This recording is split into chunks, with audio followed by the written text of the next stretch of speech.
Hi guys, I am Vivek. Today in this class we will learn about the graphical representation of V and I and also learn how to calculate the resistance through graphical method.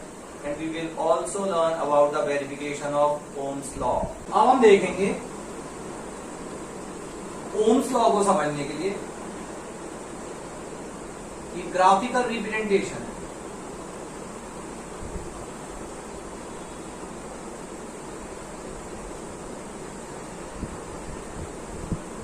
Of potential difference यानी कि V and current यानी कि I, और इसको बड़े ध्यान से समझना है आपको, तो आपको ओम्स लॉ समझ में आएगा और बहुत कुछ और भी अच्छी चीजें समझ में आएगी। ठीक है, मैं यहाँ दो केस बना रहा हूं, एक केस है और एक है बी केस। ठीक है, क्लियर है। ओम्स लॉ क्या कह रहा था? V is directly proportional to I। ठीक है, यानी दोनों में डायरेक्ट रिलेशन है, और अगर किसी भी चीज में डायरेक्ट रिलेशन होता है यानी कि V जितना इंक्रीज करेगा उसी प्रोपोर्शन में I भी क्या करेगा? इंक्रीज करेगा। ठीक है, V जितना है कुछ I है। V अगर डबल हो गया तो I भी क्या हो जाएगा? डबल। V अगर ट्रिपल हो गया तो I भी क्या हो जाएगा? ट्रिपल। ऐसा हमने तीन केस पहले देखे थे, मैंने न्यूमेरिकली समझाए थे शुरुआत में जब मैंने ओम्स लॉ बताया था। ठीक है, जब मैं रेजिस्टेंस क्या रखा था? सेम रखा था। ठीक है ना, तो तीन केस में आप देखेंगे जैसे जिस जिस प्रोपोर्शन में V बढ़ रहा है उसी प्रोपोर्शन में क्या इंक्रीज कर रहा है? I। अरे समझ में आ रहा है या नहीं?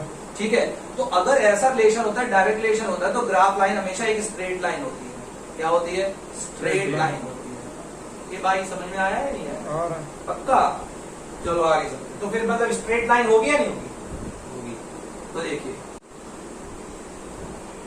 देखो ये हमारा एक्स एक्सिस है या नहीं है? ग्राफ बनाया ना भाई, ये एक्स एक्सिस है और ये वाई। पहले केस में y एक्सिस पे मैं V दिखा रहा हूं, V वोल्ट। वोल्ट किसकी ऐसा यूनिट है? Potential difference. यानी y एक्सिस पे मैं क्या दिखा रहा हूं? Potential difference. ठीक है, x एक्सिस पे मैं दिखा रहा हूं करंट। करंट मतलब I। करंट की ऐसा यूनिट क्या होती है? एम्पियर। समझ में आ गया? तो x एक्सिस पे करंट दिखा रहे हैं, y एक्सिस पे हम क्या दिखा रहे हैं? Potential difference. और इनकी जो ग्राफ लाइन है वो कैसी जाएगी? Straight upward direction. ठीक है, अरे बात समझ में आ रही है? अपवर्ड भी जा सकती है, डाउनवर्ड भी जा सकती है। अगर पोटेंशियल डिफरेंस कम होता जाएगा तो करंट भी क्या होता जाएगा? कम होता जाएगा। नहीं आ गया? क्लियर है? क्लियर नहीं है। कब? जहाँ भी जाएगा वहीं वो आई। आप देखो ना, V अगर इंक्रीज करेगा तो I भी क्या करेगा? इंक्रीज करेगा। V अगर डिक्रीज करेगा तो I भी। तो I भी क्या करता रहेगा? डिक्रीज करता रहेगा। अभी ये लाइन ऐसी है स्ट्रेट। ठीक है, स्ट्रेट लाइन चली। तो अभी मैंने क्या दिखाया? फर्स्ट केस में मैंने V आपको कहां पर दिखाया? Y एक्सिस पे, और करंट कहां दिखाया? X axis. ठीक है, और इस केस में देखिए ये X एक्सिस और ये Y एक्सिस। Y एक्सिस में मैं I दिखा रहा हूं। I मतलब करंट। करंट की ऐसा यूनिट क्या होती है? एम्पियर। और पोटेंशियल डिफरेंस V वोल्ट। ठीक है, अभी भी लाइन कैसी जाएगी? Straight line. ठीक है, तो V और I के बीच में कैसा रिलेशन? डायरेक्ट रिलेशन, इसलिए ग्राफ लाइन कैसी जाएगी? Straight line. ठीक है, लेकिन फिर मैंने दो केस क्यों बना दिए? दोनों केस में देखो, समझो क्या है। क्या ध्यान से ये पॉइंट है, ये पॉइंट। इस पॉइंट को हमने नाम A दे दिया, इस पॉइंट को नाम क्या दे दिया? B। ठीक है, क्लियर है? सुनिए ध्यान से, मैं कुछ लिख रहा हूं, बड़े ध्यान से समझना। इस लाइन का स्लोप ऑफ लाइन मैंने लिख दिया slope of line equals to resistance. अरे भाई मजाक हो रहा है क्या? कैसे resistance? Slope of line resistance कैसे है ये शो करो। ठीक है, तो अभी हम देखेंगे इस लाइन का स्लोप क्या है, रेजिस्टेंस के इक्वल है। स्लोप क्या होता है वो भी हम देखेंगे, ठीक है, क्लियर है। इस ग्राफ में जहां पे आई यहां दिखा रखा है और v एक्स एक्सिस पे दिखा रखा है, y किस पे दिखा रखा है, y एक्सिस, ठीक है। यहां पर भी 2 पॉइंट ले लेते हैं, a और b, ठीक है। इस ग्राफ में मैं कह रहा हूं slope of line equals to 1 upon resistance,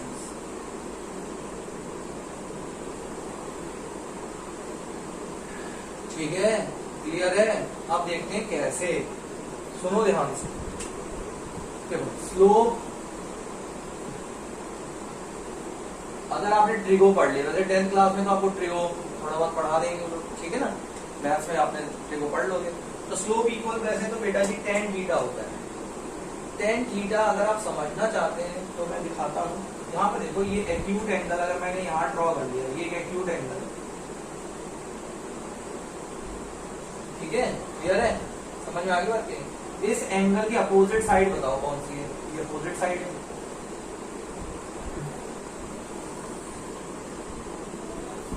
और इस अपोजिट साइड की एडजेसेंट साइड क्या है, बेस, ये एडजेसेंट साइड है, क्लियर है।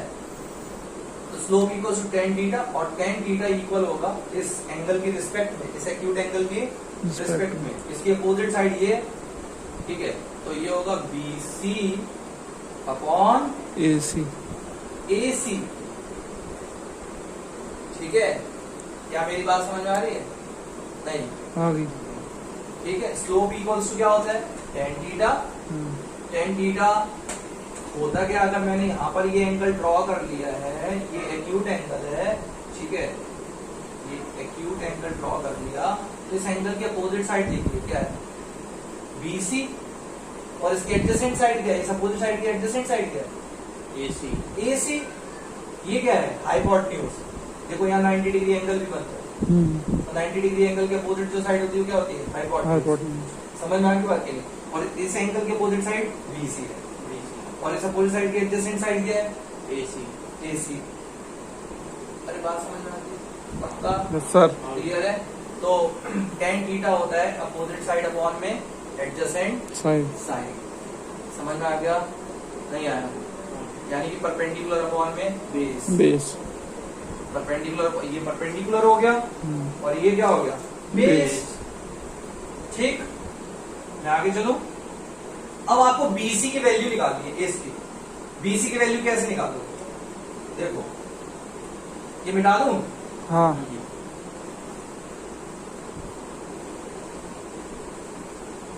BC, तो देखो B की वैल्यू BC, ये, इसको हम वैल्यू को नाम देंगे y2, और इसको नाम क्या दे दिया, y1, BC, ये जो गैप है, तो BC क्या होगा, y2 माइनस y1, और AC की वैल्यू कहां से लेके आओगे, AC की वैल्यू आपको x एक्सिस में मिलेंगे। इस पॉइंट को नाम क्या दोगे, x2, और इस पॉइंट को नाम क्या दोगे, x1। एक्चुअली पता क्या देखो बात, मेरा ग्राफ कहां से शुरू हो रहा है, यहां से शुरू हो रहा है ना, तो मेरी x एक्सिस ये नहीं है, हमारी x एक्सिस ये है, और इस एक्सिस की वैल्यू अगर आपको निकालनी है तो ये नीचे से निकलेंगे, ये x2 है और ये क्या है, x1। तो AC की वैल्यू कैसे आएगी, x2 माइनस x1, ये स्लोप है, और y2 माइनस y1 अपॉन में x2 माइनस x1, जो भी आप निकाल के लाओगे, ठीक है, वो क्या आ जाएगा, वो रेजिस्टेंस आ जाएगा, यानी स्लोप किसके इक्वल होगा, R के इक्वल होगा, ठीक है। अभी आप इस बात को याद रखना, मैं आपको रेजिस्टेंस निकाल के दिखाऊंगा, और आपको अच्छे से पता है कि रेजिस्टेंस क्या होते हैं, कांस्टेंट होते हैं, ठीक है। रेजिस्टेंस क्या होता है, कांस्टेंट होता है, कांस्टेंट और प्रोपोर्शनैलिटी है। तो मैं अभी आपको एक ग्राफ करवाऊंगा न्यूमेरिकल वैल्यू के थ्रू, ठीक है, आप देखेंगे कि वहां पे रेजिस्टेंस क्या आ रहा है, कांस्टेंट, ठीक, क्लियर है। तो बेटा जी इसमें आपने क्या समझा कि slope of line equals to क्या होगा, रेजिस्टेंस होगा, समझ में आ गया। अब मैं आगे चलता हूं, इसमें देखिए ध्यान से, अगेन अभी आपने स्लोप निकालना है इस लाइन का, तो स्लोप इक्वल्स टू क्या होगा? अभी आपने देखा क्या होगा? tan tan theta। थीटा होगा या नहीं होगा?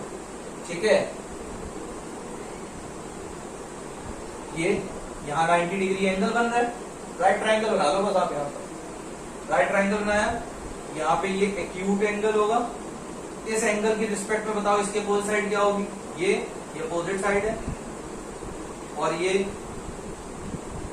एडजेसेंट साइड है ना? क्लियर है? इस पॉइंट को नाम क्या दे दिया हमने? तो tan थीटा क्या होगा? BC अपॉन में AC, ये स्लोप आ गया। अब BC की आपको वैल्यू निकालनी है। BC की वैल्यू आपको किस में मिलेगी? y एक्सिस में मिलेगी। तो BC की वैल्यू ये y2 और C पर y1। C के सामने कौन सी वैल्यू मिलेगी आपको? y1। ठीक है, ऐसे आपको AC की वैल्यू निकालनी है। हमारी x एक्सिस ये है ना कि ये, क्योंकि हमारा पॉइंट यहां से शुरू हुआ है, हम इन दो पॉइंट के बीच में निकाल रहे हैं। ठीक है, तो मेरी x एक्सिस ये मेरा पॉइंट क्या होगा? x1 और ये क्या होगा? x2। ठीक है, तो BC की वैल्यू क्या होगी? y2 minus y1। AC की वैल्यू क्या होगी? x2 माइनस x1। स्लोप आ गया y2 माइनस y1 अपॉन में x2 माइनस x1। अब जरा ध्यान से देखो, इस केस में भी आप देखो ध्यान से, क्या y2 माइनस y1 किसकी वैल्यू को दिखा रहा है? v की वैल्यू को दिखा रहा है। y2 माइनस y1, ठीक है ना? चेंज इन v दिखा रहा होगा, यानी v की वैल्यू दिखा रहा है। और x2 माइनस x1 किसकी वैल्यू दिखाएगा? I की। तो ये जो स्लोप है ये क्या है? v upon I। क्लियर है? ओम्स लॉ क्या कहता है? v equals to IR। तो R इक्वल्स टू क्या होता है? v upon I। और इसका स्लोप भी क्या बता रहा है? v upon I। तो बताओ ये रेजिस्टेंस के इक्वल है या नहीं? है। क्लियर है? अब यहां से आप फिर से देख लेते हैं। v इक्वल्स टू क्या होता है? IR। होता है नहीं होता? तो R इक्वल्स टू क्या होगा? v upon I। अब जरा यहां देखो ध्यान से, y2 माइनस y1 किस वैल्यू को रिप्रेजेंट करेगा? चेंज इन I को रिप्रेजेंट करेगा, है ना भाई? वैसे मुझे यहाँ चेंज इन I लिखना चाहिए, डेल्टा I लिखना चाहिए, पर उससे आपको कोई फर्क नहीं पड़ता। फिलहाल आप बस इतना समझिए कि किसकी वैल्यू को रिप्रेजेंट करेगा? I की। और x2 माइनस x1 किसकी वैल्यू को रिप्रेजेंट करेगा? क्योंकि x एक्सिस में आपने क्या दिखा रखा है? v दिखा रखा है, तो चेंज इन v दिखाएगा ये x2 माइनस x1, तो I अपॉन v। जबकि रेजिस्टेंस क्या होता है? v upon I। ये तो उल्टा है, I अपॉन v। समझ में आगे बात की नहीं? तो स्लोप किसको दिखा रहा है? I upon v। तो फिर अगर मुझे इसको v अपॉन I करना है तो मैं क्या करूं? 1 by I upon v। 1 I upon V। Slope equals to 1 upon I upon v। तो v कहां पहुंच जाएगा? ऊपर। नहीं आया? आ गया समझ। क्लियर है? नहीं आया? चलो फिलहाल इतना ऐसे आप समझो। स्लोप किसको दिखा रहा है? I upon v को। समझ में आ गया? इतना क्लियर है? जबकि रेजिस्टेंस क्या होता है? v upon I। और यहां स्लोप दिखा रहा है I अपॉन v को। तो जो स्लोप दिखा रहा है ना 1 अपॉन रेजिस्टेंस को दिखा रहा है। समझ में आ रहा है? नहीं आ गया। ठीक है, तो रेजिस्टेंस इक्वल क्या होगा? अगर मुझे रेजिस्टेंस निकालना है तो इस केस में रेजिस्टेंस कैसे निकालेंगे? स्लोप तो I अपॉन v है, तो रेजिस्टेंस इक्वल होगा 1 upon slope of line. Slope 1 upon slope. क्यों 1 अपॉन स्लोप? क्या है? I upon V। 1 upon I upon v। तो आप चेक करो इसको, v कहां पहुंच जाएगा? ऊपर। ऊपर। और I कहां जाएगा? नीचे। नीचे। तो इस केस में स्लोप ऑफ लाइन क्या होता है? 1 रेजिस्टेंस, Resistance. या रेजिस्टेंस क्या होता है? 1 स्लोप। Slope. अरे मेरी बात समझ में आ रही है? आ रही. पक्का? यहाँ जो स्लोप है वो क्या शो कर रहा है? Slope equals to I upon क्या दिखा रहा है? v। ये रेजिस्टेंस नहीं है, ये तो 1 रेजिस्टेंस है। ठीक है, तो आपको इसको फ्लिप करना पड़ेगा, उल्टा करना पड़ेगा। अगर इसको उल्टा करोगे, v को ऊपर ले जाओगे और i को कहां ले आओगे? नीचे. नीचे। अरे इधर देखो ध्यान से, इधर सुनो सुनो सुनो सुनो। स्लोप, ये slope equal to I upon V है। ठीक है, अगर आप इसको slope equal to I upon V, ठीक है, अगर आप v को ऊपर ले जाना चाहते हो तो बताओ स्लोप कहां आएगा? नीचे. v ऊपर गया और i कहां आ गया? नीचे। तो ये हो जाएगा 1 बाय स्लोप। तो v अपॉन i किसके इक्वल होता है? रेजिस्टेंस। तो रेजिस्टेंस इक्वल क्या होगा? 1 बाय स्लोप। या स्लोप इक्वल्स टू क्या होगा? 1 अपॉन Resistance. रेजिस्टेंस। क्लियर है? तो अभी मुझे दो बातें समझ में आ गई। अगर मेरा ग्राफ वी आई ग्राफ है, v अगर मैंने वाई एक्सिस पे दिखा रखा है और i मैंने एक्स एक्सिस पे दिखा रखा है, ठीक है, तो स्लोप ऑफ लाइन क्या होगा? रेजिस्टेंस। क्योंकि वाई एक्सिस पे होगा चेंज इन v और एक्स एक्सिस पे क्या होगा? Change in i। तो v अपॉन i तो रेजिस्टेंस होता है। लेकिन अगर मैंने i और v ग्राफ दिखा रखा है, कौन सा ग्राफ दिखा रखा है? I i v ग्राफ दिखा रखा है, ठीक है, तो slope y2 minus y1 show करेगा i को, चेंज इन i, और x2 माइनस x1 इसको रिप्रेजेंट करेगा चेंज इन v। तो ये तो i अपॉन v हो गया, जबकि रेजिस्टेंस होता है v अपॉन I. तो आप इसको फ्लिप कर दो, उल्टा कर दो, v को ऊपर पहुंचा दो, i को कहां पहुंचा दो? नीचे। नीचे। लेकिन जैसे इसको फ्लिप करोगे तो ये स्लोप भी क्या हो जाएगा? डिनोमिनेटर में आ जाएगा। v अपॉन i करोगे तो ये हो जाएगा 1 बाय स्लोप। तो 1 by slope equals to v by i equals to resistance. Resistance. तो अल्टीमेटली ये हो क्या गया? 1 by slope equals to resistance, या फिर रेजिस्टेंस इक्वल्स टू या फिर slope equals to 1 by resistance. 1 by slope equals to resistance या slope equals to 1 by resistance. Slope 1 by R को दिखा रहा है, ना कि आर को। किस केस में? अगर आप y एक्सिस पे क्या लेते हैं? i, और x एक्सिस पे क्या लेते हैं? v। और फर्स्ट केस में आपने y एक्सिस पे लिया है v और x एक्सिस पे क्या लिया है? i। ठीक है, तो इस केस में स्लोप ऑफ लाइन किसकी इक्वल होगा? रेजिस्टेंस के इक्वल होगा। समझ में आ गया? पक्का? का. ठीक है, इसके बाद हम चल रहे हैं, एक न्यूमेरिकल क्वेश्चन करेंगे, सॉरी एक ग्राफिकल क्वेश्चन करेंगे, ठीक, और उसके बाद आप इसको रेजिस्टेंस को चेक कर सकते हैं।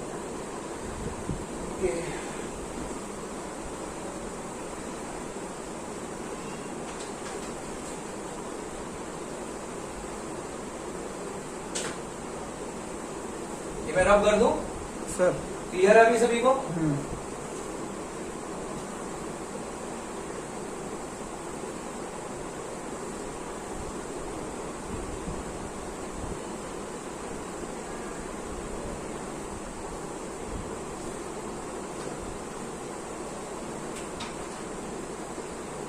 देखिए,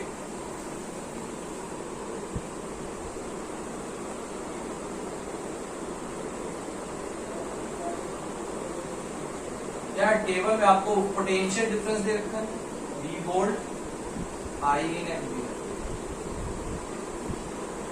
ठीक है, I is 0.5,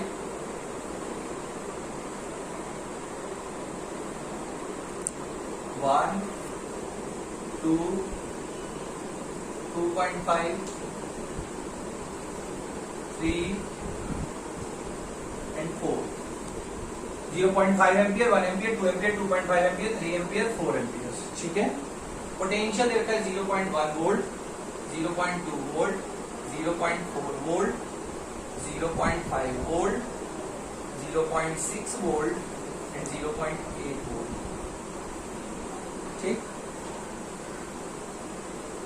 कैलकुलेट रेजिस्टेंस।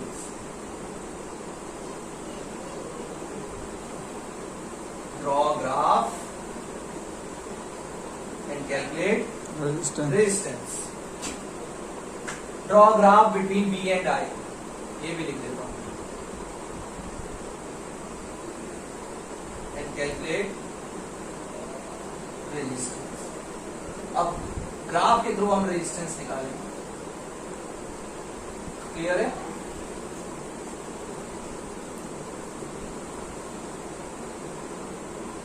अभी आपकी चॉइस है, आप कहां पर लेना चाहते हैं। ये हमारा y एक्सिस और ये हमारा x एक्सिस, ठीक है।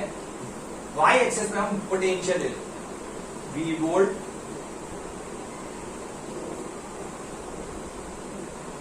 Current in ampere. वैल्यू देगी 0.5, 1, 2, 2.5, 3, 4। तो मैं 1 1 ले लेता हूँ, 1 मतलब 1 1 का गैप ले लेता हूँ, 2, 3 and 4। सॉरी, पोटेंशियल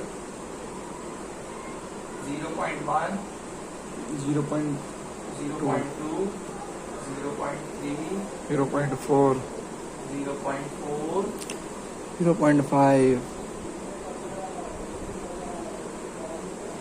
0.5, 0.6,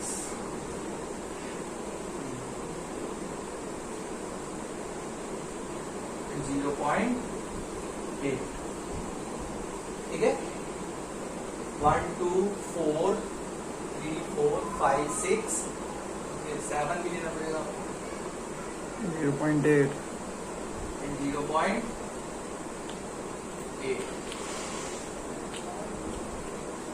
ये रब करना पड़ेगा। करंट 1, 2, 3, 4।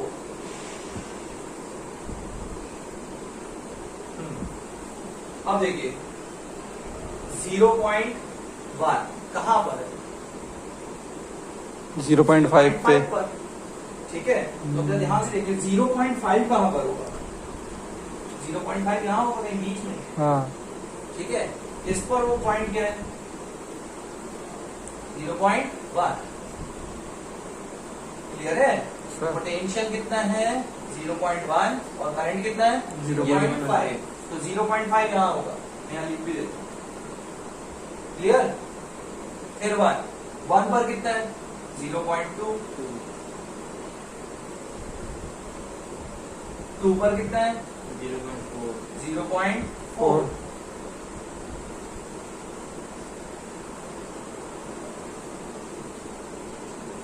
3 पर कितना होना चाहिए? 3 नहीं दे रखा, कितना रहता है? 2.5। 2.5 यहाँ होगा कहीं बीच में, पे होगा 0.5, और 0.5 प्लस से ऊपर चले जाइए, और ये यहाँ पर,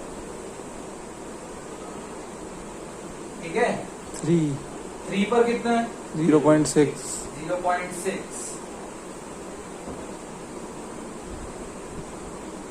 4 पर कितना है? 0.8, 0.8।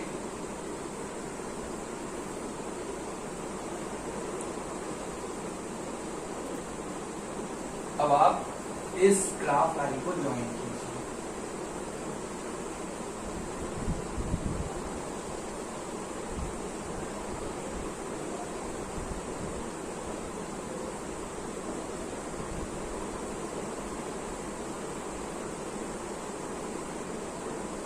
नीचे से भी आप ज्वाइन कर सकते हैं, और देखिए बिल्कुल एक स्ट्रेट लाइन बना दी, ठीक है। क्लियर है? मैं दिखा भी देता हूँ कि इससे ऐसे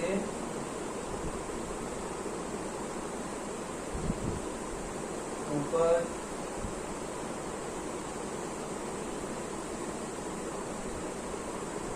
फाइव 2.5, हाँ ये तभी थोड़ा सा यहाँ पर हो रहा है।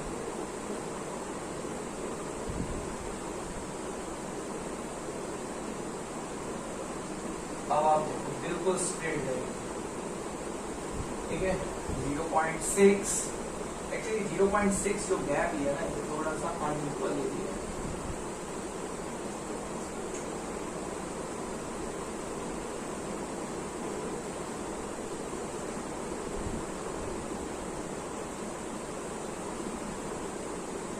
पर और 0.8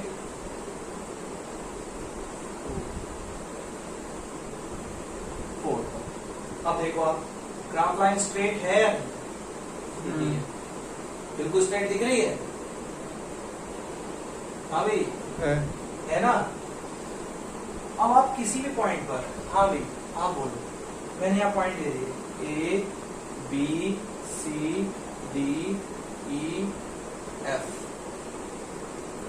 अब आप बोलो हमें रेजिस्टेंस किस पॉइंट के बीच में निकाल देना चाहिए? किसी भी पॉइंट के बीच में आप निकाल सकते हो। बोलो मैं पहले कहां से कहां के बीच में निकाल? ए से बी। ए से बी के बीच में भाई डिमांड आई है कि रेजिस्टेंस निकाल दो। ठीक है, क्लियर है? तो ध्यान से देखो, ये मेरा परपेंडिकुलर ए और बी के बीच। ठीक है, इस पॉइंट को मैं ये सारे पॉइंट हटा रहा हूं। पहले मैंने ए और बी के बीच में निकाला, मैं रेजिस्टेंस किसके बीच में निकाल रहा हूं? ए और बी। ए और बी के बीच में। ठीक है, यहां बताओ ये वी आई ग्राफ है या नहीं है? वाई एक्सिस पे हमने क्या लिखा है? वी। और एक्स एक्सिस पे क्या लिखा है? आई। तो ये इस केस में जो स्लोप होगा वो किसके इक्वल होगा? Resistance between A and B. A और बी के बीच में निकाल रहे हो ना, समझ में आ गया? तो स्लोप हमें यहां से निकाल रहे हैं। ठीक है ना। अब इस पॉइंट को मैंने नाम क्या दे दिया? सी। तो स्लोप क्या है? बी सी अपॉन ए सी, क्योंकि भाई टेन थीटा होता है। अगर यहाँ एंगल है तो इसके कोई साइड ये और एडजेसेंट साइड ये, यानी perpendicular on Y axis upon perpendicular on X axis. ये बात समझ में आ गई या नहीं है? ठीक है, ये आपने वाई एक्सिस लेना और ये क्या लेना है? स्लोप हमेशा वाई एक्सिस अपॉन में एक्स एक्सिस। ठीक है, तो बी सी अपॉन में A C, resistance between A B. Clear है? यहां तक समझ में आ गया। अब बी सी की वैल्यू कैसे निकालोगे? बी के सामने क्या होगा? y2, सी के सामने क्या होगा? y1। ठीक है, और x2 की वैल्यू निकालनी है।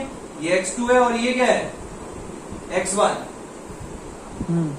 तो BC है y2 माइनस y1 और AC है x2 माइनस x1। Resistance between A B. ठीक है, y2 क्या है? 0.2। y1 क्या है? 0.1। माइनस करेंगे। x2 क्या है? 1। x1 क्या है? 0.5। 0.5। ठीक है, 0.2 माइनस 0.1 0.1। 0.1। 1 माइनस 0.5 0.5। पॉइंट से पॉइंट क्या हो गया? कैंसिल। 0.2 ओम रेजिस्टेंस आ गया, resistance between A B. Clear है? अभी नहीं, मैंने कहा था रेजिस्टेंस क्या होता है? कांस्टेंट होता है। अब आप किसी और पॉइंट के बीच में निकालो, ये मैंने ए बी के बीच में निकाला है। अब मैं निकालता हूं, इसको मैं सी हटा दूं यहां से। अब मैं, ये सी हो गया हमारा पॉइंट, ये डी हो गया और ये क्या है? ई। मैं ऐसा करता हूं, अब हम रेजिस्टेंस निकालते हैं किसके बीच में? ए और ई के बीच में। ए और ई के बीच में।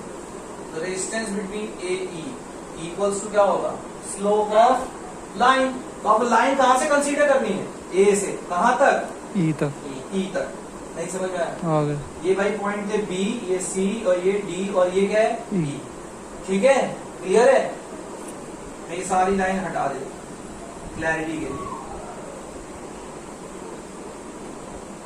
ग्राफ कहां से शुरू हो रहा है? किसके बीच में आपको बताना है? ए से ई।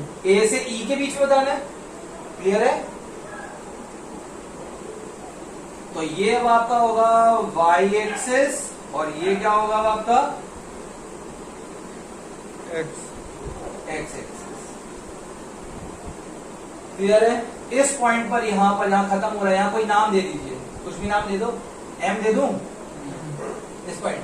ठीक है, तो अब स्लोप क्या होगा? रेजिस्टेंस बिटवीन ए ई क्या होगा? ई एम टेन थीटा ना।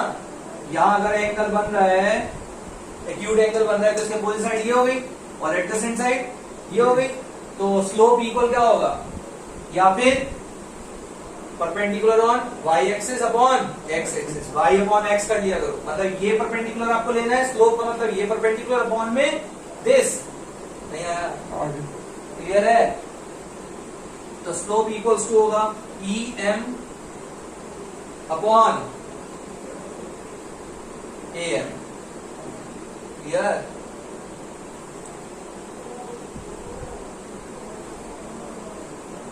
अब हम निकालेंगे ई एम की वैल्यू, ई एम, सुने ध्यान से।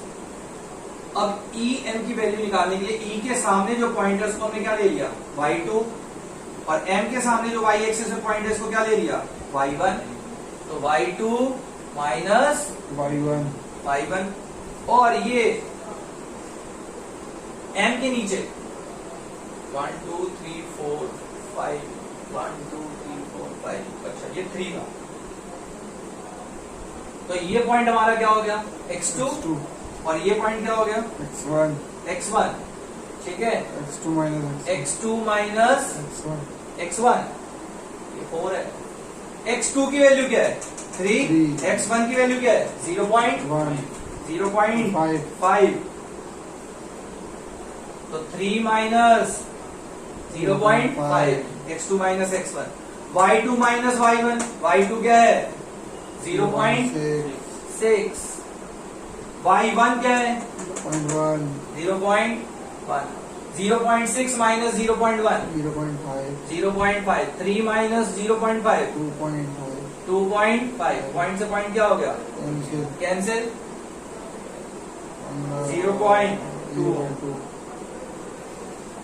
अरे 5 बन जा 5, 5 5 जा 25, 1/5 मीन्स 0.2, पहले वाले केस में भी क्या था 0.2, इस केस में भी क्या है 0.2, ठीक है, क्लियर है सर।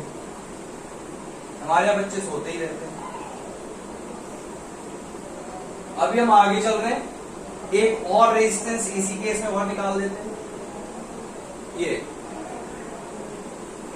अब मैं ये मिटा रहा हूं ई से एफ का, हाँ इस बार हम रेजिस्टेंस निकाल रहे हैं ई से एफ के बीच में, ठीक है।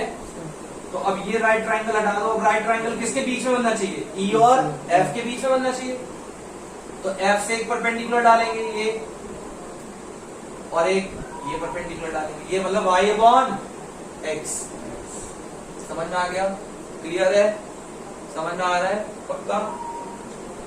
इस पॉइंट का नाम कुछ दे दो, इसको P दे दू ना, हाँ, तो स्लोप क्या होता है, स्लोप होता है y upon x, y axis को कौन शो कर रहा है FP, और x एक्सिस को कौन शो कर रहा है EP, तो resistance between EF equals to slope, और स्लोप क्या होता है tan theta opposite side upon में adjacent side, FP minus upon EP, FP, F के सामने y2, P के सामने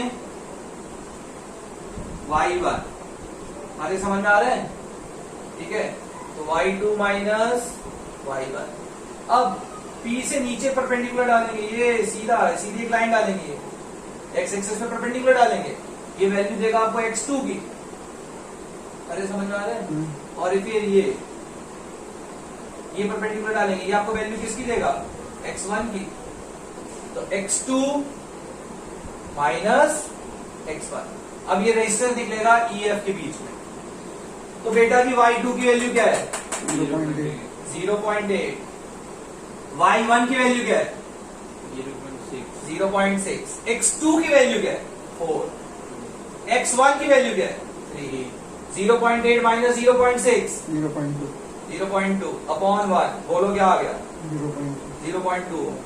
ये देखो, ये मैंने आपको रेजिस्टेंस निकालने सिखाया, और रेजिस्टेंस की वैल्यू हमेशा क्या आ रही है, सेम आ रही है, ठीक है। इस तरीके से आप ग्राफ के स्लोप के थ्रू आप क्या निकाल सकते हैं, रेजिस्टेंस निकाल सकते हैं। ये जो केस था ये मैंने V y एक्सिस पे लिया है और x एक्सिस पर I लिया है, समझ में आ गया।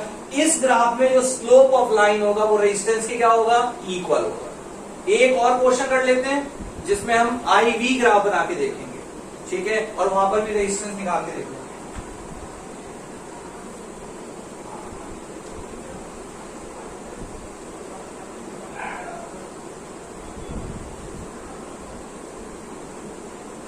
और इसका याद रखिए, इसका रेजिस्टेंस कितना आया था? 0.2।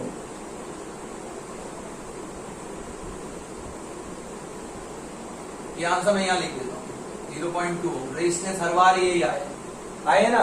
मैं इसी टेबल को फ्लिप करने का मतलब कि मैं आई वी ग्राफ बनाऊंगा।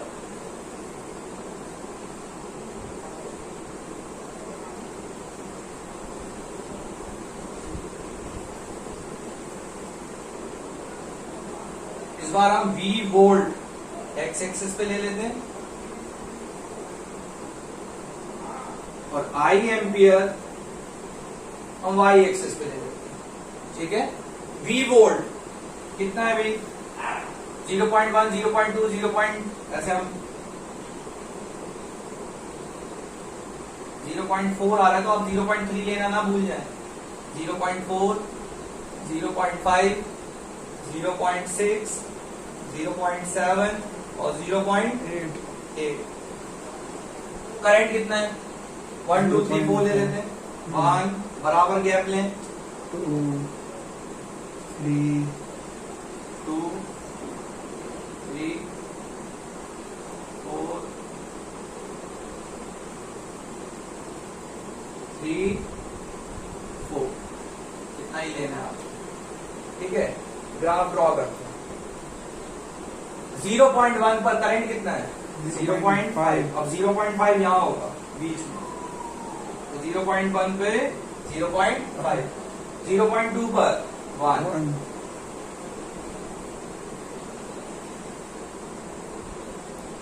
0.4 पर 2.5,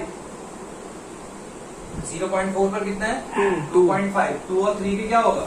बीच में होगा।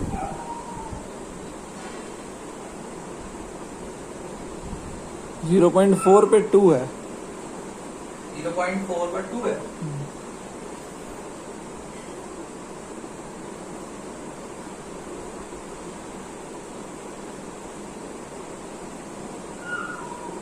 ठीक है। 0.5 पर 2.5, 2.5 यहां होगा।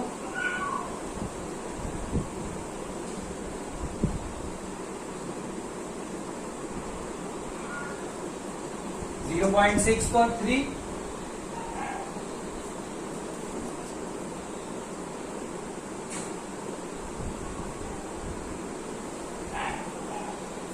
0.8 पर 4,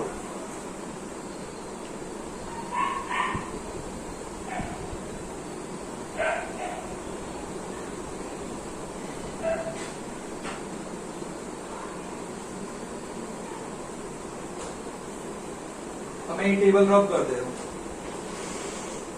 या देख लेते हैं ऐसी बात नहीं।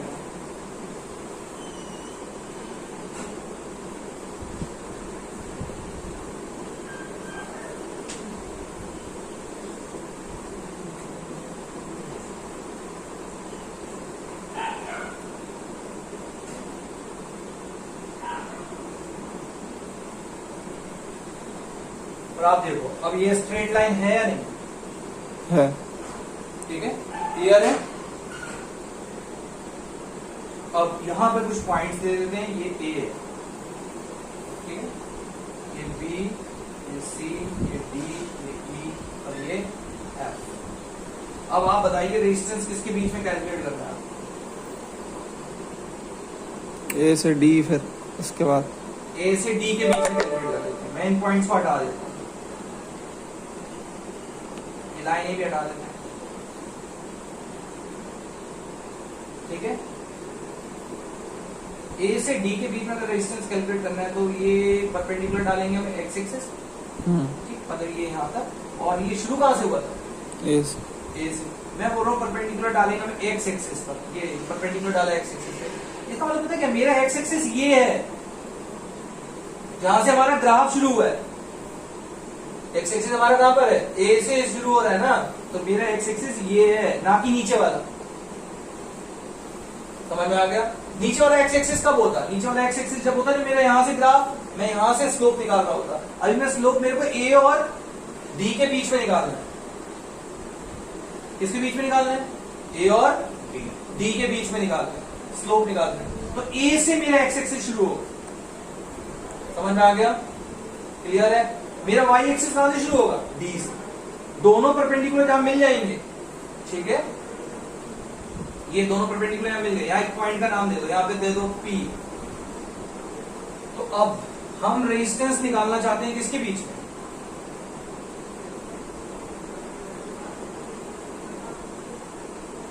रेजिस्टेंस हम निकालना चाहते हैं ए और डी के बीच में, यानी रेजिस्टेंस ए डी। ठीक है, क्लियर है? या पहले आप स्लोप देखो यहां पर, फिर हम रेजिस्टेंस की बातें करेंगे। स्लोप यहां पर क्या होगा? डीपी अपॉन एपी होगा ऐसा। डीपी, डी के आगे क्या लिखेंगे हम? y2। पी के आगे क्या होगा? y1। पी के नीचे क्या होगा? ये x2 और ए के नीचे x1। x1 की वैल्यू हमें यहां से मिलेगी, आप डाल के देख सकते हैं। तो dp होगा y2 माइनस y1 और ap क्या होगा? x2 माइनस x1। क्लियर है? y2 की वैल्यू 2.5, y1 की वैल्यू क्या होगी? 0.5, x2 की वैल्यू क्या है? 0.5, x1 की वैल्यू क्या है? 0.1। 2.5 माइनस 0.5 2, 0.5 माइनस 0.1 0.4। कैंसिल किया, सॉरी पॉइंट हटाया, पॉइंट हटाया तो ऊपर क्या आ गया? 10, 2 2 जा 4, 2 5 जा 10। ये क्या आ गया? 5। क्या आ गया? 5। Slope equals to 5। ठीक है, ये आप यहां ध्यान से देखो, आप कौन सा ग्राफ बना रहे हो? y एक्सिस पे आपने क्या ले रखा है? I, और x एक्सिस पे आपने क्या ले रखा है? v। तो आप जो y एक्सिस दिखा रहे हो, ये किसको दिखा रहा है? I, और x एक्सिस किसको दिखा रहा है? v। कोई तो I अपॉन v है, ये रेजिस्टेंस नहीं है। यहां जो ये स्लोप है, स्लोप कितना है? 5। समझ में आ रहा है या नहीं? स्लोप जो आ रहा है, जो स्लोप इक्वल्स टू 5 है, ये जो 5 जो वैल्यू है, ये रेजिस्टेंस की वैल्यू नहीं है, 1 अपॉन रेजिस्टेंस की वैल्यू है। क्यों 1 अपॉन रेजिस्टेंस है? तो ग्राफ कौन सा दिखा रहे हो आप? एक्स एक्सिस पे क्या दिखा रहे हो? V वोल्ट, और वाई एक्सिस पे क्या दिखा रहे हो? I। समझ में आ रहा है? तो यहाँ स्लोप रेजिस्टेंस को नहीं दिखा रहा है, स्लोप किसको दिखा रहा है? 1 अपॉन रेजिस्टेंस को दिखा रहा है। तो अगर आपको रेजिस्टेंस निकालना है तो आप क्या करोगे? 1 बाय स्लोप, और स्लोप की वैल्यू कितनी है? 5। तो 1 बाय स्लोप की वैल्यू क्या होगी? 1 बाय 5 0.2 ही आ जाएगा। तो क्या आ गया? 0.2 ओम। तो रेजिस्टेंस पिछले केसेस में भी 0.2 था, यहां पर भी 0.2 है, लेकिन यहां स्लोप रेजिस्टेंस नहीं है।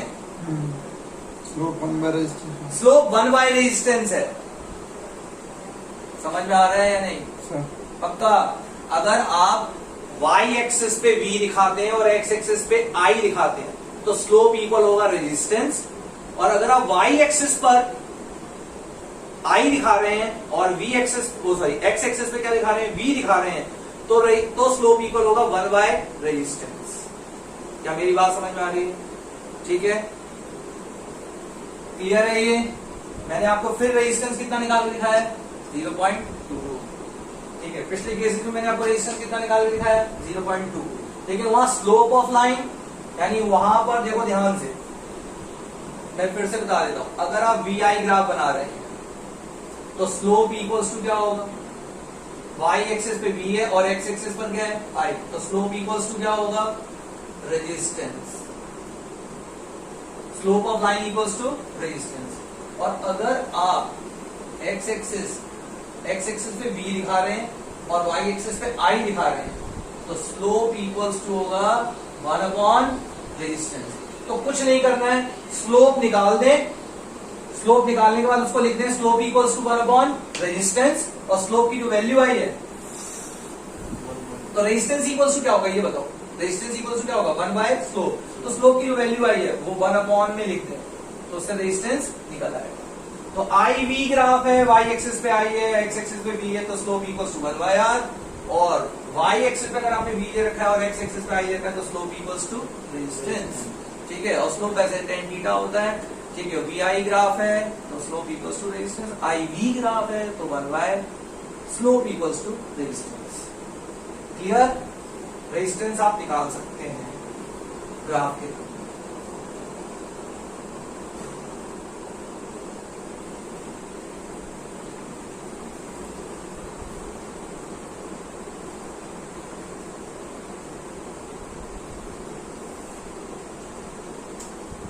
ये लास्ट टॉपिक है,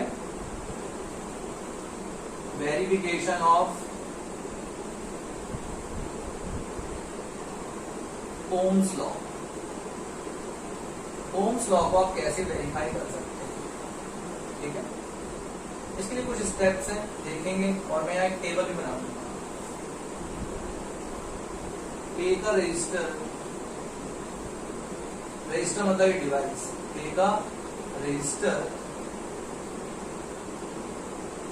and connect a voltmeter.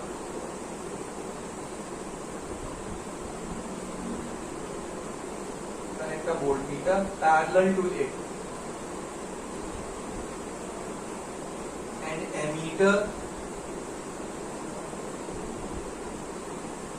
in series.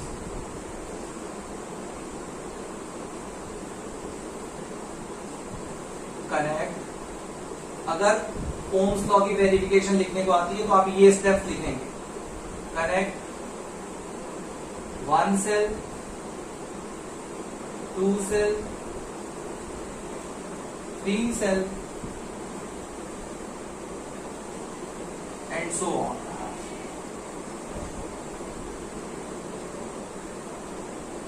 एक सेल कनेक्ट कीजिए, 2 सेल कनेक्ट कीजिए, या फिर 3 सेल कनेक्ट कीजिए, और या फिर और ज्यादा सेल क्या कर दीजिए, कनेक्ट कर दीजिए। ठीक है, नोट द रीडिंग्स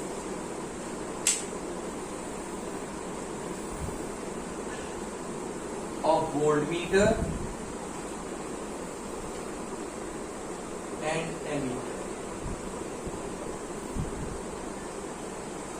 फिर एमीटर, सुनिए ध्यान से, वोल्ट मीटर जो आपने रजिस्टर से कनेक्ट कर रखा है वो हमेशा पैरेलल कनेक्ट करना है। वोल्ट मीटर आपको पोटेंशियल की रीडिंग देगा और एमीटर आपको किसकी रीडिंग देगा, करंट की।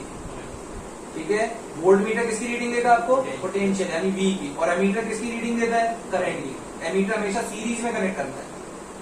समझ आ गया? क्लियर है? फिर आप जो ये रीडिंग्स देते जाएंगे वो आप उनको लिखते जाओ एक टेबल। तो मैं यहाँ एक टेबल बना दे रहा हूं, V और I। V मतलब पोटेंशियल डिफरेंस और I मतलब करंट। ये टेबल मैं ऐसे बना रहा हूं, ध्यान सुनो। Note the reading of voltmeter and ammeter and draw a graph.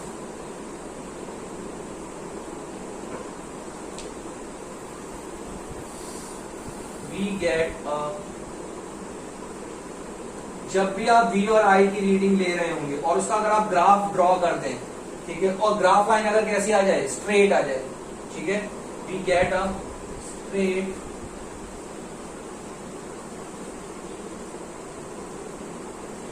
Graph line.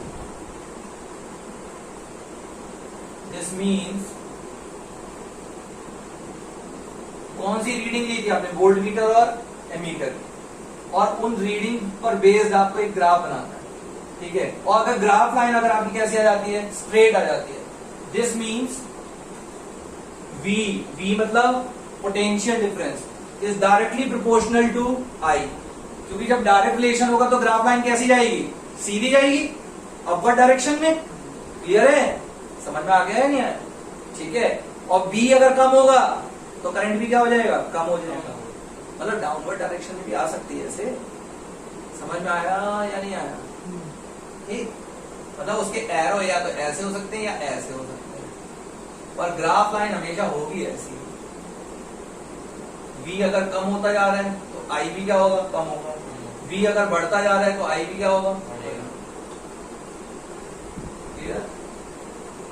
यानी ऊपर से नीचे की तरफ भी हो सकती है या नीचे से ऊपर की तरफ। उन दोनों में कैसा रिलेशन है, direct relation. This means V directly proportional to I, ठीक है। This verifies Ohm's law. ये आपको पेपर में लिख के आना है, ये वेरिफिकेशन है ओम्स लॉ की। क्या लिखना है, take a resistor and connect volt meter parallel to it and ammeter in series, ठीक है। तो अब मैं इसका एक, यहां देखो एक डायग्राम बना देता हूं। ये वायर, ये दो पॉइंट है, ये एक्स और वाई दो पॉइंट। इन दो पॉइंट के बीच में मैंने एक डिवाइस लगाया या एक रजिस्टर लगा दिया, ठीक है। और इस रजिस्टर से पैरेलल किसको कनेक्ट करना है, वोल्ट मीटर को करना है या नहीं करना।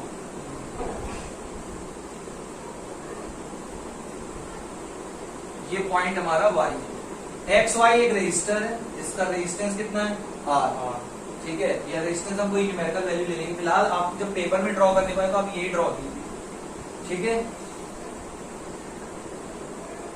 यहां हमने एक एमीटर कनेक्ट कर दिया,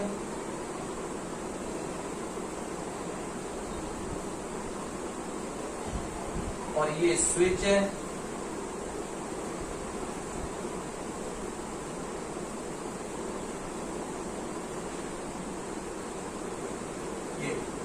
ये सर्किट अभी ओपन है या नहीं, ठीक। अब ये एक सेल कनेक्ट किया, ये पॉजिटिव और नेगेटिव, अभी भी ओपन है, ये दोनों कनेक्ट तो है नहीं। ये मैंने एक वायर के थ्रू इसको कनेक्ट कर दिया। कितने सेल कनेक्ट हुए हैं, एक। ये सेल का मान लेते हैं, ऐसा पेपर में नहीं दिखाना। अगर आपको वेरिफिकेशन ओम्स लॉ किया है तो आप ये डेटा मत लिखना, ठीक है। ये टेबल मत बनाना, ये खाली मैं आपकी, अगर आपको अच्छा लगे, आपको समझ में आए उसके लिए बना रहा हूं, ठीक। तो मैंने एक सेल कनेक्ट कर दिया, ये कितने वोल्ट का है, 1.5 वोल्ट का। तो बताओ वोल्ट मीटर कितनी रीडिंग दिखाएगा, 1.5 वोल्ट। अरे दिखाएगा या नहीं दिखाएगा, क्यों दिखाएगा, देखो वायर का रेजिस्टेंस नेग्लिजिबल है, इस डिवाइस का अपना कुछ रेजिस्टेंस है, ठीक है। एमीटर का रेजिस्टेंस नेग्लिजिबल होता है, और ये स्विच है, ये वायर है, इनके रेजिस्टेंस क्या है, नेग्लिजिबल।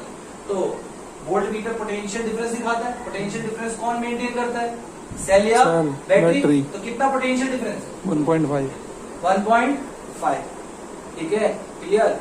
ऐसे ही मैं, वैसे रेजिस्टेंस मैंने कितना लिया है, R लिया है, मैं R की एक वैल्यू ले लेता हूं, कितनी, 3 ओम, क्लियर है। एमीटर क्या दिखाएगा, करंट। एमीटर क्या शो करता है, करंट। एमीटर हमेशा सीरीज में कनेक्ट किए जाते हैं, और वोल्ट मीटर हमेशा पैरेलल में कनेक्ट किया जाता है। समझ में आ गया, क्लियर है। दो पॉइंट्स के बीच में वोल्ट मीटर कैसे कनेक्ट किया है, पैरेलल, और एमीटर कैसा, सीरीज में। वोल्ट मीटर का पॉजिटिव बैटरी के पॉजिटिव टर्मिनल से कनेक्ट करना है, वोल्ट मीटर का नेगेटिव बैटरी के नेगेटिव टर्मिनल से क्या करना है, कनेक्ट करना है। तो ये सेल या बैटरी का नेगेटिव टर्मिनल है, और वोल्ट मीटर का ये नेगेटिव टर्मिनल है। एमीटर का भी ये नेगेटिव टर्मिनल है, और एमीटर का ये क्या है, पॉजिटिव टर्मिनल है, और बैटरी के पॉजिटिव टर्मिनल से क्या किया, कनेक्ट किया, ठीक है।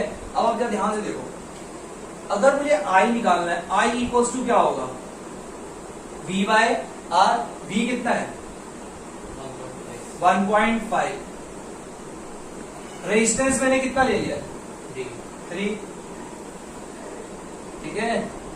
कितना हो गया भाई,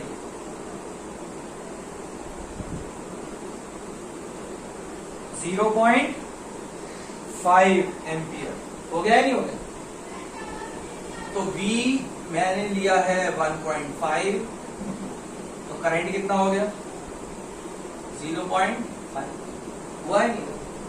अब आपने क्या करना है, फिर मैंने क्या लिखा था, कनेक्ट वन सेल, फिर मैंने क्या लिखा है, टू सेल, ठीक है। तो एक और दूसरा सेल भी कनेक्ट कर दो,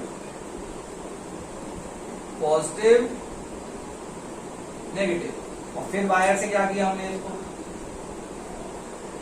कनेक्ट कर दिया। सर्किट कंप्लीट है या नहीं है। अब ये सेल भी 1.5 वोल्ट का है, 1.5 वोल्ट, 1.5 वोल्ट कितना हो गया, वोल्ट मीटर कितना रीडिंग देगा, 3 वोल्ट देगा, ठीक है। तो वोल्ट मीटर जो रीडिंग दे रहा है वो कितना है, 3 वोल्ट, ठीक है। करंट इसमें भी निकाल लो, क्या मैं रेजिस्टेंस चेंज कर रहा हूं, नहीं, रेजिस्टेंस वायर तो डिवाइस तो वो सेम ही है, ठीक है। तो I इक्वल्स टू क्या होगा, V बाय R, V हो गया 3, R हमारा कितना है 3, करंट कितना आ गया 1 एम्पियर। आप क्या देख रहे हैं, करंट एम्पियर में, V वोल्ट में, पोटेंशियल डिफरेंस 3 है तो करंट कितना हो गया 1, ठीक है। फिर मैंने लिखा है 3 सेल, तो एक और सेल कनेक्ट कर दीजिए, पॉजिटिव नेगेटिव, और इसको वायर से कनेक्ट कर दिया, सर्किट क्लोज हो गया या नहीं हो गया, ठीक है। अभी ये 3 सेल कनेक्ट कर दिए आपने, ये भी 1.5 वोल्ट का एक सेल है, तो 1.5 1.5 1.5 कितना हो गया, पोटेंशियल कितना हो गया 4.5 वोल्ट। करंट फिर निकाल लीजिए, current V by R 4.5 upon 3 1.5 ampere, ये 1.5 हो गया, क्लियर है, पक्का। अब एक और सेल कनेक्ट कर देते हैं,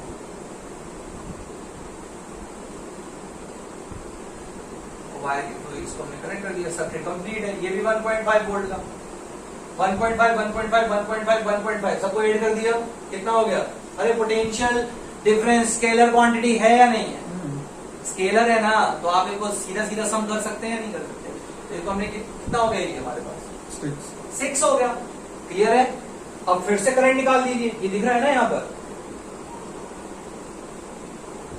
ये फर्स्ट केस था, ये सेकंड है, ये थर्ड है, और ये फोर्थ केस है। अभी ये 6, रेजिस्टेंस 3, 2 एम्पियर, ये 2 आ गया, ये 6, क्लियर।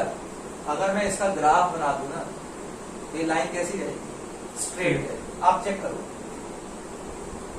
1.5, तो ये कितना है 0.5, पहले बताओ 1.5 से ये 3 हुआ, ट्वाइस हुआ या नहीं हुआ, तो करंट भी देखो ट्वाइस हुआ, ये 1.5 से कितना हुआ 4.5, थ्राइस हो गया या नहीं हो गया, तो करंट भी देखो थ्राइस हो गया 1.5, 1.5 से ये 6 हो गया, 4 टाइम्स हो गया, तो करंट भी आप चेक करो 4 टाइम्स हो गया, 0.5 4 जा 2, आ गया या नहीं आया, क्लियर है। फिलहाल पेपर में अगर लिखने को आए तो आपको ये डेटा नहीं लिखना है 1.5 1.5 1.5, आपने क्या करना है, ये ना लिख के केवल ऐसी फिगर बनानी है, रेजिस्टेंस की भी वैल्यू नहीं लेनी, खाली R दिखाना है, और आपको ये लिख के आना है, एक resistor, connect a voltmeter parallel to it and ammeter in series, connect 1 cell 2 cell 3 cell and so on, note the reading of voltmeter and ammeter and draw a graph, ठीक है। जो रीडिंग आपको वोल्टमीटर और ammeter से मिली है उसका एक graph draw कीजिए। आपको अगर स्ट्रेट लाइन मिलती है तो इसका मतलब ये है कि V और I में कैसा रिलेशन है, डायरेक्ट रिलेशन है, ठीक है, और इससे ओम्स लॉ क्या हो जाता है, वेरीफाई हो जाता है। समझ में आ गया। अब जाते जाते जो डेटा मैंने लिया है मैं इसका एक ग्राफ बना ही देता हूं, ठीक। बच्चे परेशान है यहाँ पर क्लास नहीं खत्म हो रही, वीडियो लंबा हो रहा है, कोई बात नहीं बेटा।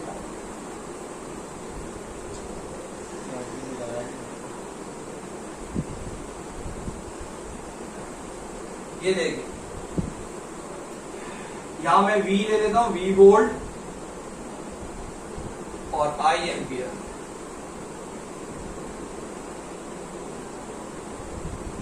जीरो,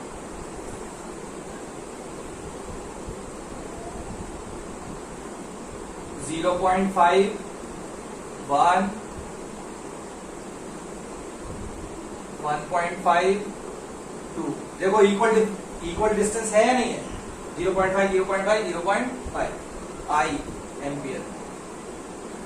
V 1.5 3 4.5 6 तो 1.5 3 4.5 देखो 1.5 का डिफरेंस चल रहा है और ये 6 ठीक है। फिर आप लाइन बनाते हैं 0.5 पर कितना है 1.5 3 पर 1 4.5 पर 1.5 6 2 ग्राफ लाइन ड्रॉ कर दो। ये देखो सीधी लाइन है या नहीं है, स्ट्रेट लाइन जा रही है, ओम्स लॉ वेरीफाई हो गया। आ गया समझ में, क्लियर है। तो आपने क्या करना है, एक रजिस्टर लेना है, ठीक है। रजिस्टर के साथ क्या वोल्ट मीटर कनेक्ट करना है, पैरेलल में उसके साथ कनेक्ट करना है, एमीटर सीरीज में कनेक्ट करना है। फिर एक सेल से कनेक्ट कीजिए, एक सेल का अपना कुछ पोटेंशियल होगा, वोल्ट मीटर वो पोटेंशियल लेगा और कुछ करंट शो करेगा, एमीटर करंट शो करेगा, वो रीडिंग को लिख लीजिए। फिर 2 सेल लीजिए, फिर पोटेंशियल इंक्रीज कर जाएगा और कुछ करंट भी एमीटर जो रीडिंग शो करेगा वो इंक्रीज कर जाएगी, उसको लिख लीजिए। फिर 3 सेल कनेक्ट कीजिए, 4 सेल कनेक्ट कीजिए और वोल्ट मीटर की रीडिंग इंक्रीज होती जाएगी और एमीटर भी अपनी जो रीडिंग शो करेगा वो क्या होती जाएगी, इंक्रीज होती जाएगी। वो डेटा एक टेबल में लिख लें और अगर आप ग्राफ बनाएंगे तो एक स्ट्रेट लाइन बनेगी। क्या बात समझ में आती है, इससे ओम्स लॉ वेरीफाई हो जाता है। ओम्स लॉ क्या कहता है, V directly proportional to I। Clear, सभी को समझ में आया या नहीं, पक्का, ठीक, क्लियर है सर। इस पे मैंने कुछ न्यूमेरिकल करवा दिए, वो भी आपको समझ में आ गए होंगे, ठीक है। तो बेटा okay, tata bye bye, stay connected, be productive, stay healthy.